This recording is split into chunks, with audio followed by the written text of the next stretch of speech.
Some people walk through life feeling like they're watching everything from slightly outside of it. Like they're present in the room, but also observing the room at the same time. They can hold a conversation, laugh at the right moments, say the right things, and still feel like nobody in that room truly gets them. If that sounds familiar, I want you to stay with me for the next few minutes. Because what I'm about to share isn't about intelligence scores or academic achievement. It's about something much deeper. Something most people spend their entire lives sensing about themselves, but never fully understand. Emotional introduction, 0:30 to 2 o'clock. Here's something psychology has quietly observed for decades. There is a certain type of person who processes the world differently. Not better in some arrogant, superior sense. Just differently. More deeply. More slowly in some ways. More rapidly in others.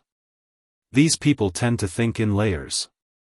When everyone else sees the surface of a situation, they're already 3 levels down, examining the roots, questioning the assumptions, feeling the emotional weight of something nobody else has even noticed yet. And the painful irony? Most of them have spent years believing something was wrong with them. They felt too much. Thought too much. Cared too much about questions that other people seemed perfectly happy to ignore. Why am I like this? Why can't I just be normal? Why do I always have to overcomplicate everything? But here's what those people were never told. What they mistook for a flaw was actually a feature. A rare kind of cognitive and emotional wiring that most people simply don't have. And today, we're going to look at the specific ways this kind of mind actually works. Not in theory. In real, everyday moments that you will immediately recognize. Psychological explanation, 2 to 3:30. Psychology has long studied the difference between people who think on the surface level and those who think on a structural level. Surface-level thinkers respond to what is. They see the event and they react to the event. Structural thinkers respond to what's underneath. They see the event, they see the pattern behind the event, they see the emotional architecture holding the whole thing together, and then they respond. Sometimes much later. Sometimes in ways that confuse the people around them. This isn't about being smarter in a measurable way. It's about the depth at which reality is processed. And the fascinating thing is that this deeper processing leaves certain fingerprints. Behavioral fingerprints. Patterns in how these people feel, how they relate to others, how they experience silence, how they handle contradiction, how they respond to being misunderstood. Most people don't realize these fingerprints exist. But once you see them, you cannot unsee them. So let's go through them, one by one. Sign number 1, 3:30 to 6 o'clock. They are deeply uncomfortable with shallow conversation. You know that moment at a social gathering when someone asks, "So, what do you do?" and then immediately moves on to talk about the weather, or what they watched on TV last night, and the conversation just skims the surface like a stone across water. Most people are perfectly comfortable with that. Non-average thinkers find it quietly exhausting. Not because they're snobs. Not because they think they're above small talk. But because there's a part of them, a deep, almost involuntary part, that is always reaching for something real. They want to know what you actually think. What actually keeps you up at night. What you genuinely believe about life, about people, about meaning.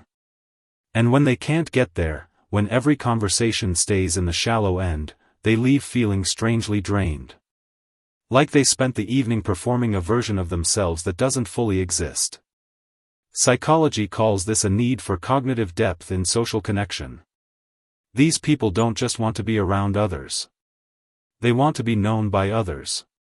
Genuinely known. And because that kind of depth is rare, they often feel profoundly lonely even in rooms full of people. Think about that for a moment. The loneliness isn't from the absence of people. It's from the absence of real contact. They can be surrounded by dozens of people and still feel completely alone, because none of those conversations went deep enough to actually touch them. If you've ever felt that kind of loneliness, you know exactly what I mean. And more importantly, it tells you something important about how your mind is wired. Sign number 2, 6 to 8:30. They process emotions slowly but with extraordinary depth. Here's something that surprises people when they first hear it. Non-average thinkers are not always the quickest to respond emotionally in the moment. They can seem calm. Even detached, sometimes. Like something just happened and they barely reacted. But what's actually occurring is far more complex. They're absorbing. They're not avoiding the emotion. They're taking the full weight of it and slowly, carefully processing every layer of what it means, what it says about the situation, what it says about the other person, what it says about themselves. It's like they have a longer emotional runway. The plane takes more distance before it lifts off. But when it does lift off, the emotional insight they reach is extraordinary. They understand things about a situation that other people, who reacted quickly and moved on, completely missed. The hidden reason this happens is that their nervous system is more sensitive. More finely tuned. They pick up on subtleties in tone, body language, energy, and meaning that most people filter out automatically. And because there's simply more emotional data coming in, it takes longer to process. This is also why they often figure out exactly what they should have said, 3 hours after the conversation ended. They weren't slow. They were thorough. What many people fail to understand is that this kind of deep emotional processing is actually a form of intelligence. Not the intelligence we measure in schools. But the intelligence required to genuinely understand people, to navigate complex relationships, to make decisions that hold up over time. Deep down, these individuals feel more than they show. And they often carry that hidden weight alone, because they've learned that most people aren't prepared to hold that much depth. Sign number 3, 8:30 to 11 o'clock. They notice patterns that others walk past every day. This is where things become genuinely fascinating. Non-average thinkers don't just observe what's happening. They observe what keeps happening. They notice that their colleague always deflects when asked a direct question. They notice that conversations at family dinners always drift toward a certain topic whenever tension builds. They notice that the friend who seems the happiest is the one who talks the least about how they feel. Nobody pointed these things out to them. No one highlighted them. They just saw them. This is a form of what psychologists call pattern recognition, but at a human and emotional level, not just an intellectual one. And it's both a gift and a burden. The gift is insight. These people understand social dynamics, hidden motivations, and emotional undercurrents that fly completely under the radar for most people. The burden is that you can't turn it off. You walk into a room and you immediately feel the tension between two people, even though they're both smiling. You hear what someone is really saying underneath what they're actually saying. You sense when a relationship is slowly shifting long before anyone is willing to name it. It's like having a sixth sense that nobody asked for and nobody else seems to have. And this can make them seem mysterious to others. People often say things like, "How did you know that?" or "I can never hide anything from you." The honest answer is that they're not doing anything extraordinary. They're just paying attention at a frequency that most people never access. Think about the moments in your own life when you sensed something before you could explain it. When you knew a situation was going to go a certain way. When you saw something in someone's eyes that told you the truth before their words did. That's not coincidence. That's a mind wired to read reality at a deeper resolution. Sign number 4, 11 to 13:30. They struggle with decisions, not because they're indecisive, but because they see too many dimensions. People misread this one constantly. They see someone who takes a long time to make decisions and assume the person is weak, uncertain, or afraid. But psychology suggests something entirely different is happening. Non-average thinkers don't see two options when faced with a choice. They see cascading consequences. They see the emotional impact on multiple people. They see the version of themselves who chose option A 5 years from now, and the version who chose option B, and the gap between those two people feels enormous and real. They're not stuck. They're calculating at a depth that most people never reach. And because they've also been right about their instincts before, because their pattern recognition has proven accurate in the past, they take the process seriously.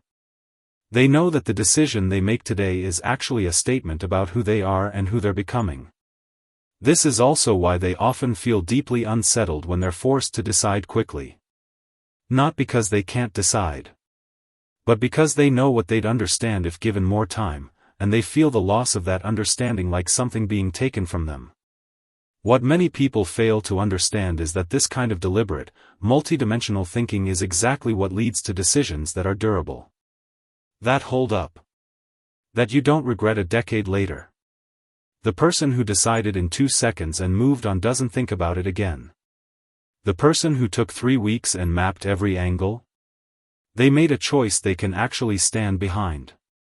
There's a quiet strength in that, even when the world mistakes it for weakness. Sign number 5, 1330 to 1600 hours. They have a complicated relationship with their own potential. This might be the most painful one. Because most non-average thinkers know, somewhere deep inside, that they are capable of something significant. They feel it like a kind of pressure. A weight. A voice that says, you're not living at the level you're meant to live at. But the knowledge of potential doesn't automatically create the path to it. And so they oscillate. There are days when they feel a clarity, like the fog lifted and they can see exactly who they could become. They feel motivated, energized, almost electric with purpose. And then the fog comes back. And they feel stuck, ordinary, behind, maybe even like a fraud for ever believing they had something special to offer. Psychology recognizes this pattern. It has a name for it, actually. The gap between perceived potential and current reality creates what's called existential frustration. And it's most intense in people whose self-awareness is highest. Because here's the painful logic: the more clearly you can see the gap between who you are and who you could be, the more acutely you feel the distance. People with lower self-awareness don't feel this tension as sharply. They're not tuned in to the gap. But non-average thinkers feel it constantly, like a low hum in the background of everything they do. And this is often why they can seem restless. Hard to satisfy. Impossible to fully settle. They're not chasing success for status. They're chasing something that feels like alignment. Like finally being the version of themselves that matches what they feel inside. Most people go their whole lives without even knowing they're chasing that. Non-average thinkers can't stop knowing it. Deep reflection section, 16 to 1800 hours. Let me ask you something directly. How many of these have you recognized in yourself? The hunger for real conversation. The slow, deep emotional processing. The pattern recognition you never quite asked for. The multidimensional decision-making. The complicated relationship with your own potential. If even a few of these landed with a strange accuracy, like someone was describing you from the inside, I want you to understand what that means. It means you are not average in the way you experience life.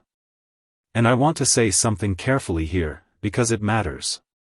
This is not a compliment designed to flatter you. This is not one of those videos that tells you you're special just to keep you watching. This is a genuine psychological observation about how certain minds are wired differently. And that difference, while it comes with real gifts, also comes with real weight. The loneliness of not feeling fully understood. The exhaustion of feeling everything so deeply. The frustration of seeing what you could be and struggling to close the distance. These are not character flaws. They are the natural shadows cast by the same qualities that make you capable of extraordinary perception, empathy, and depth. The problem was never that you were too much. The problem was that you spent too long around people and environments that were too small for what you carry. Psychology has a concept, person-environment fit. The idea that a person doesn't just exist in isolation. They exist in relationship to their context. And when a deeply wired, highly perceptive person is placed consistently in shallow contexts, jobs, relationships, social circles that don't require depth, something inside them quietly atrophies. Not because they failed, but because nothing around them demanded their best. And the moment that changes, the moment they find one person who meets them at their level, one environment that actually requires the depth they carry, one purpose that pulls all that complexity into focus, something awakens. Something that was always there. Just waiting for the right conditions. Powerful conclusion, 18 to 1930. The people who aren't average don't announce themselves. They don't walk into rooms declaring their depth. They don't remind others of how much they think or feel or see. In fact, most of them are quietly convinced, right up until some conversation like this one, that they've been doing it all wrong. That the sensitivity is a weakness. That the overthinking is a problem. That the loneliness means something is broken. But consider this. Every meaningful breakthrough in human history, in science, art, philosophy, relationships, leadership, came from someone who refused to accept the surface. Someone who kept asking why when everyone else stopped. Someone who felt the weight of what could be so strongly that they couldn't rest with what was. That restlessness you carry?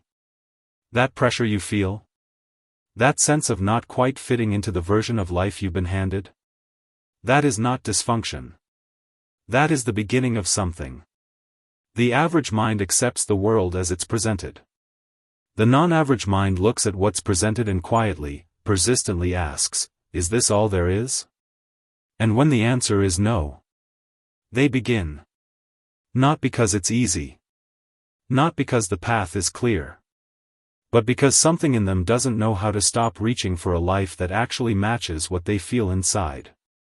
If that's you, and I think it might be, then the work now is not to become something different. The work is to stop apologizing for what you already are. The depth is not the problem. The depth is the point. Soft call to action, 1930 to 2000 hours. If this felt less like a psychology video and more like someone finally putting into words something you've always known about yourself, you're not alone. That's exactly the response this is meant to create, because these patterns are real, they're recognized, and far more people carry them than ever feel safe admitting it. Drop a comment below. Tell me which of these signs felt most accurate for you. I read them, and I'm genuinely curious what resonates. And if this kind of deep psychology, the kind that makes you understand yourself a little more clearly, is something you want more of, consider subscribing.